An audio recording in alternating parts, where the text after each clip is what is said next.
Kita berdoa. Tuhan Yesus, kami mengucap syukur karena pada hari Minggu ini kami masih boleh bersama-sama beribadah. Walaupun kami tidak sama-sama di tempat yang sama, kami percaya Tuhan Allah hadir di tengah-tengah ibadah kami. Tuhan, pada saat ini kami sudah siap untuk mendengarkan firman Tuhan. Kami memohon belas kasihan Tuhan, supaya Tuhan mau berbicara kepada kami melalui guru kami. Tuhan berikan dia kuasa, Tuhan berikan dia firman Tuhan, supaya dia tidak kekurangan kata-kata di dalam menyampaikan firman-Mu. Terima kasih Tuhan, inilah doa kami, di dalam nama Tuhan Yesus kami berdoa. Amin. Ya, baik adik-adik, sekarang bersiap semuanya untuk mendengarkan firman Tuhan.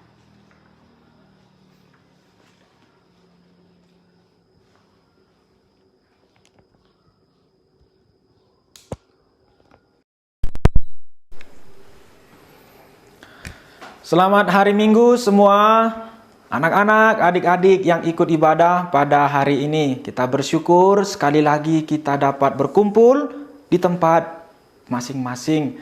Kita belum bisa bertemu di ruang gedung, tetapi kita berharap di waktu-waktu dekat ini kita sudah bisa ikut.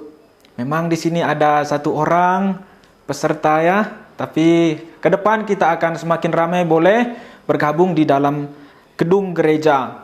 Adik-adik, apakah adik-adik semangat? Apakah adik-adik sukacita mengikuti sekolah minggu ini? Tidak. Atau jangan-jangan karena disuruh bapak, mama, atau karena harus kalau tidak ke gereja merasa bersalah. Tapi meskipun begitu, lebih baik juga daripada tidak beribadah sama sekali.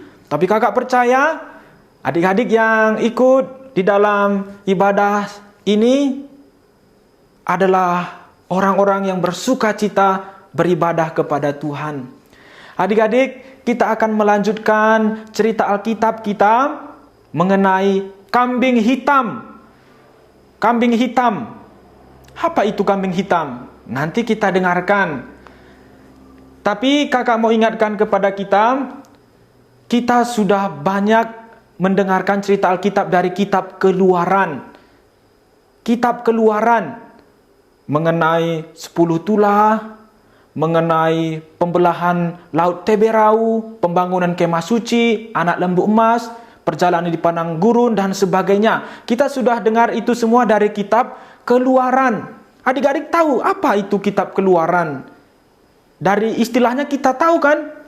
Keluar. Nah, ingat aja bangsa Israel keluar dari Mesir dan peristiwa itu dicatat di dalam kitab Keluaran. Keluar, ya. Hari ini kita masuk kepada kitab Imamat. Kita mau bahas tentang kambing hitam. Tapi sebelum kita masuk kepada cerita Alkitab mari kita sekali lagi berdoa. Bapa di sorga, terima kasih untuk pagi hari ini. Di semua tempat kami boleh mengikuti ibadah ini. Terima kasih Tuhan, Allah kami setia kepada kami. Sejak kecil, remaja, kami boleh terus mendengarkan kebenaran Tuhan. Berkatilah kami Tuhan, agar kami anak-anak Tuhan dapat mengerti, dapat mendapatkan iman dari pendengaran firman Tuhan. Meskipun kami tidak banyak, tapi Tuhan hadir dan mengurapi setiap kami. Terima kasih Tuhan, kami bersyukur berterima kasih dalam nama Tuhan Yesus. Amin. Adik-adik, mari kita membuka Alkitab kita dari kitab Imamat. Yang ada Alkitab, ayo kita buka kitab Imamat. Imamat itu kitab ketiga dari tulisan Musa, ya. Jadi sama seperti kitab Keluaran, Imamat juga ditulis oleh Musa. Mari kita buka Imamat 16 ayat 7, 8, 9, 10. Imamat 16 ayat 7, 8, 9, 10. Ayo kita baca bersama-sama ya adik-adik. Bang Jos baca di sini, adik-adik baca di rumah masing-masing. Imamat 16 ayat 7 sampai 10. 1, 2, 3. Ia harus mengambil kedua ekor kambing jantan itu dan menempatkannya di hadapan Tuhan di depan pintu kemah pertemuan, dan harus membuang undi atas kedua kambing jantan itu, sebuah undi bagi Tuhan dan sebuah bagi Azazel. Lalu Harun harus mempersembahkan kambing jantan yang kena undi bagi Tuhan itu dan mengolahnya sebagai korban penghapus dosa. Tetapi kambing jantan yang kena undi bagi Azazel haruslah ditempatkan hidup-hidup di hadapan Tuhan untuk mengadakan pendamaian. Ia lalu dilepaskan bagi Azazel ke padang gurun. Adik-adik, kita telah membaca kitab Imamat. Kitab ini berisi hukum Taurat, tanda-tanda, peraturan-peraturan. Seperti itulah isinya. Hari ini kita akan mendengarkan mengenai kambing hitam.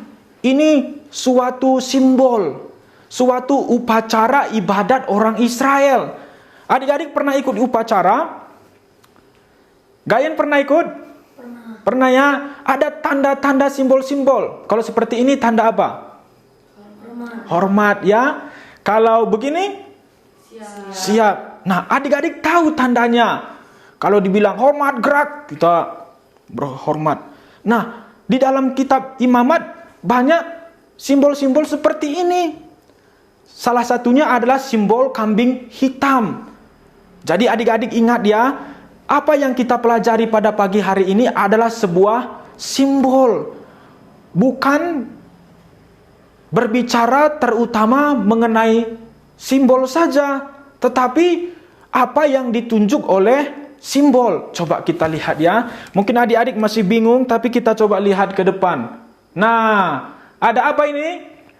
Ada tanda. Ini juga simbol. Kalau ini tanda ke WC ya. Kalau kita sakit perut, kita cari-cari, oh, ini ada tanda ke WC, dan dia menunjuk ke arah kanan.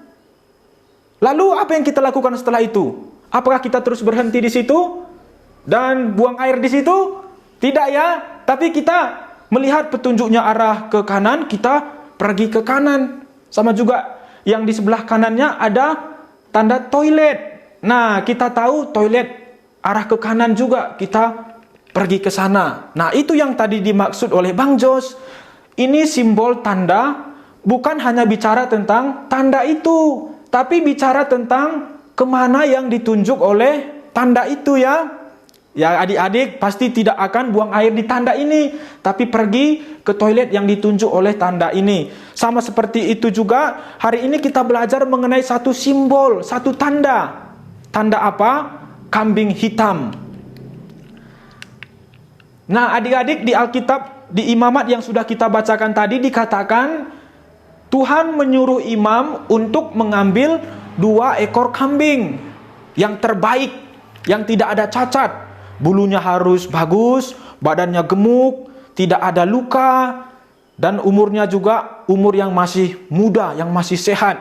Nah, 2 kambing ini disuruh Tuhan untuk pertama dipersembahkan. Nah, ini sudah ada api ya. Dipersembahkan untuk apa? Untuk mengampuni dosa manusia.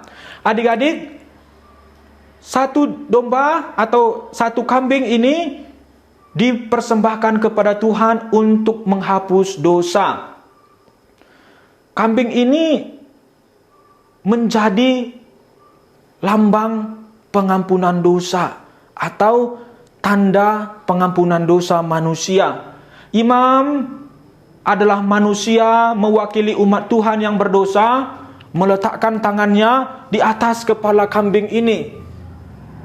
Dia seperti menyalurkan atau mentransfer dosa manusia kepada kambing itu.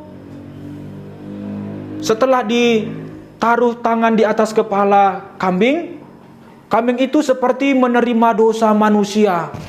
Lalu setelah dia menerima, dia pun dibunuh, disembelih, dan dibakar.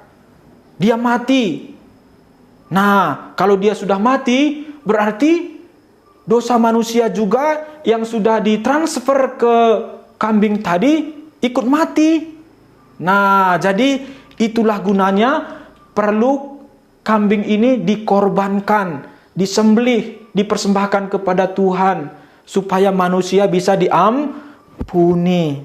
Ya, jadi manusia yang berdosa, kambing yang dibunuh supaya ada penggantian, supaya manusia jangan mati masuk neraka. Maka Tuhan memberikan satu jalan, yaitu dosa manusia, kesalahan kita ditaruh di kepala kambing ini. Nah, kambing ini pun sudah menerima dosa dan dia pun dibunuh sehingga dosa kita pun ikut mati.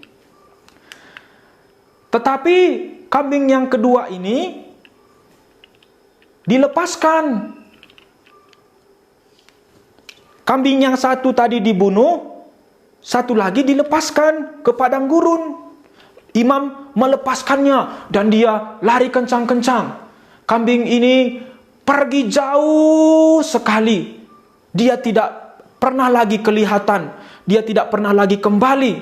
Dia terus pergi jauh, meninggalkan imam-imam. Apa artinya ini? Artinya adalah kambing ini juga melambangkan pengampunan dosa manusia. Kambing yang pertama tadi, imam juga letakkan tangannya di atas kepala kambing yang mau dibunuh. Sama juga dengan kambing yang ini, imam juga meletakkan tangannya di atas kepala kambing. Dosa itu seperti diberikan kepada kambing itu dan disuruh pergi jauh. Dan dia tidak kelihatan lagi.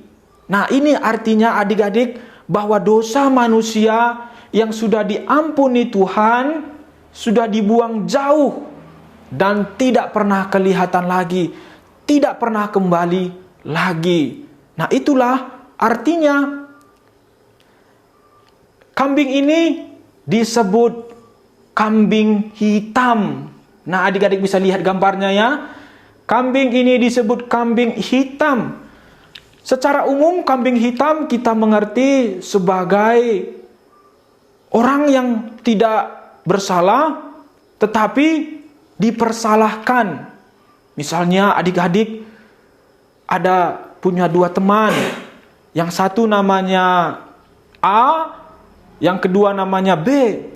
Lalu adik-adik pegang telinga si A. Setelah pegang, langsung diam-diam. Dia nggak tahu kalau kita yang pegang telinganya. Dia nggak tahu kalau adik-adik yang pegang telinganya. Lalu si A ini pun menoleh ke belakang. Siapa tadi yang pegang telinga saya? Kita diam-diam. Lalu si A menjadi marah dan kesal. Siapa? Lalu dia tunjuk B. Kamu yang pegang telinga saya kan? Kamu ini kurang ajar. Nah, ternyata si B sudah menjadi kambing hitam. Yang melakukan tadi kita kan? Kita yang tadi pegang telinga si A.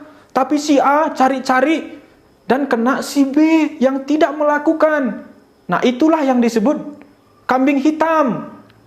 Bukan dia yang melakukan, tapi dia yang dipersalahkan. Sama juga seperti kambing ini adik-adik. Kambing ini tidak bersalah, tetapi dia dipersalahkan. Dia dibuang jauh untuk membawa dosa manusia. Tetapi seperti Bang Jo sudah bilang dari awal tadi, ini hanyalah simbol, ini hanyalah tanda.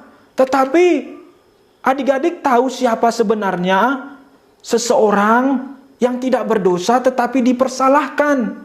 Dialah yang menanggung dosa semua manusia. Siapa? Adik-adik coba lihat gambar yang paling kanan. Ada gambar apa itu? Itu gambar salib. Itu gambar salib. Berarti sekarang kita menjadi mengerti. Oh, ternyata yang dikambing hitamkan karena dosa-dosaku adalah Tuhan Yesus yang mati di atas kayu salib. Saya yang berdosa, saya yang mencuri, berbohong, berkelahi, tapi Tuhan Yesus yang dipersalahkan, dia dihukum. Nah, jadi adik-adik, kita tahu sekarang kambing hitam yang dilepaskan imam-imam adalah gambaran atau suatu penunjukan peristiwa bahwa dosa kita diampuni Tuhan Yesus, dan Tuhan Yesus sudah membuang jauh-jauh dosa kita. Dosa kita sudah tidak kelihatan lagi. Dosa kita sudah pergi jauh. Seperti kambing ini pergi jauh dan tidak pernah kembali. Nah, adik-adik, lihat sekarang. Kambingnya sudah tidak ada di padang gurun. Sudah tidak tahu lagi di mana. Udah pergi jauh. Pergi jauh entah kemana. Demikianlah dosa kita. Jauh sekali dibuang dari hadapan Tuhan ketika kita minta ampun dan percaya kepada Tuhan Yesus. Coba kita baca dari Ibrani 10 ayat 17. Adik-adik kalau lihat di depan kita bisa baca bersama. 1, 2, 3. Ibrani 10 ayat 17. Dan aku tidak lagi mengingat dosa-dosa dan kesalahan mereka. Ini perkataan Tuhan Yesus. Dia berkata, orang yang sudah aku ampuni dosanya tidak akan pernah diingat lagi. Wah, kita bersyukur ya. Dosa kita yang sudah diampuni Tuhan Yesus tidak lagi diingat-ingat oleh Tuhan. Seperti kambing tadi pergi jauh, demikian juga dosa kita jauh dan tidak pernah kembali lagi. Ini gambar apa adik-adik? Ini gambar mobil yang mengangkat sampah dan dibuang ke lautan. Ini juga menjadi gambaran bagaimana dosa kita dibuang ke lautan yang dalam. Ke dalam lautan yang dalam sekali. Kalau satu benda, misalnya handphone kita, dibuang ke laut yang dalam, itu tidak akan pernah ketemu lagi. Tidak bisa dicari di mana, karena sudah jatuh ke laut yang dalam. Di zaman orang Israel, mereka tidak ada yang bisa menyelam untuk mencari benda-benda di lautan yang dalam. Apalagi zaman dulu belum ada alat bantu pernafasan di air. Jadi mereka tidak bisa temukan benda-benda yang sudah jatuh ke laut yang dalam. Sekarang juga sama adik-adik. Kalian lihat ada gambar orang yang coba menyelam pakai satu mesin ke dalam laut yang dalam. Tetapi itu pun tidak sanggup untuk masuk terus ke dalam lautan yang terdalam. Wah, ini menyatakan bahwa dosa kita itu sedemikian jauh ke dalam dibuang Tuhan.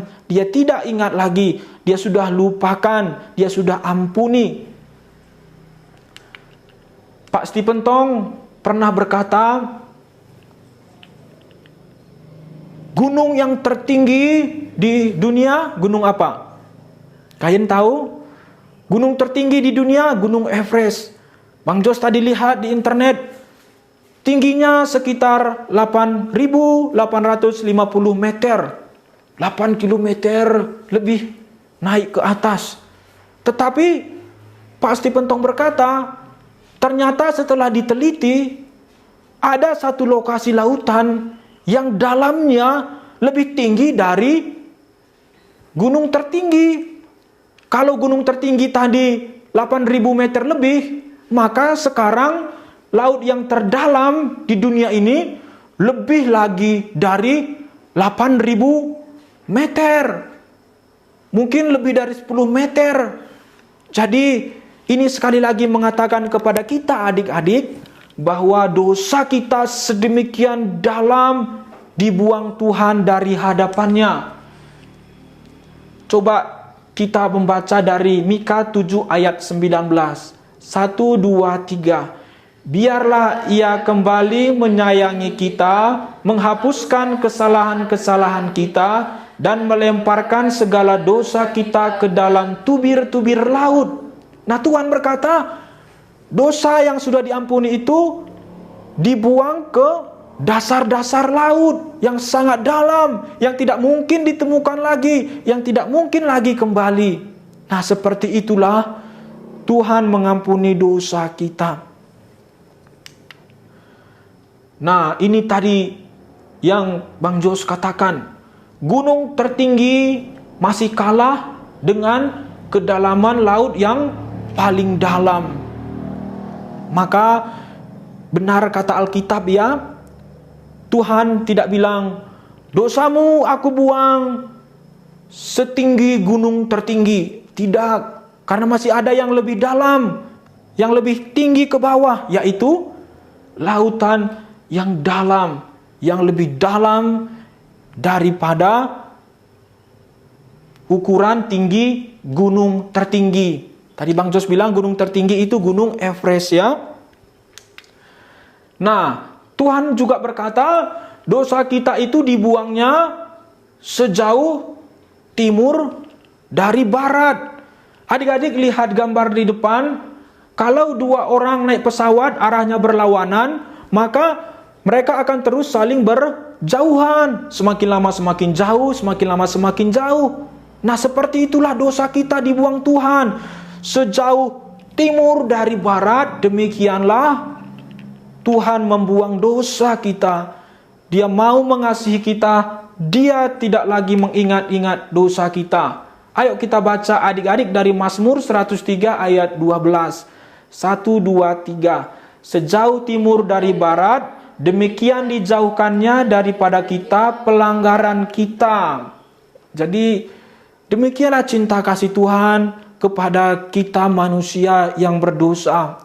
Kalau kita mau percaya kepada Tuhan, minta ampun kepadanya, Tuhan akan mengampuni dosa kita, membuang jauh-jauh dosa kita, seperti kambing hitam tadi. Maka adik-adik tentu kita sangat bersyukur ya, karena kita orang Kristen yang percaya kepada Tuhan Yesus yang sudah disalibkan, memperoleh pengampunan dosa. Maka kita hendaknya bersyukur, terima kasih Tuhan Yesus. Aku orang berdosa tapi Tuhan sudah ampuni ketika Tuhan Yesus mau mati di atas kayu salib. Dosaku telah Tuhan jauhkan sejauh timur dari barat. Tuhan sudah buang dosaku ke lautan yang paling dalam. Seperti kambing yang dilepaskan ke padang gurun, yang menghilang, tidak tahu kemana lagi, dia tidak pernah kembali lagi. Demikian dosaku dibuang jauh oleh Tuhan. Maka adik-adik kita bersyukur ya, Tuhan Yesus sudah mati di atas kayu salib. Dia rela dikambing hitamkan supaya kita yang bersalah boleh diselamatkan. Kita tadi yang harusnya dihukum, baik di dunia maupun di api neraka, tapi Tuhan Yesus bilang, aku yang menanggungnya di atas kayu salib, sehingga setiap orang yang percaya memperoleh pengampunan. Kita tidak lagi dihukum bagi yang percaya kepada Tuhan Yesus. Mari kita berdoa. Bapa di sorga, terima kasih pada pagi hari ini kami boleh sekali lagi belajar dari kitab suci. Hari ini kami telah mendengar bagaimana kambing hitam dilepaskan ke padang gurun menjadi lambang pengampunan dosa kami oleh Tuhan Yesus. Bapa di sorga, kami diampuni bukan karena kambing, tetapi karena Tuhan Yesus yang mau mati bagi kami. Terima kasih Tuhan, Tuhan mengajar kami bahwa kematian Tuhan Yesus menjadi keselamatan bagi kami. Dan Tuhan juga mau kami mengerti dari kambing hitam ini bahwa kami sudah diampuni orang-orang yang percaya kepada Tuhan Yesus. Terima kasih Bapa, kami bersyukur untuk firman pagi hari ini. Tuhan kiranya pimpin terus hidup kami. Dalam nama Tuhan Yesus kami telah berdoa. Amin.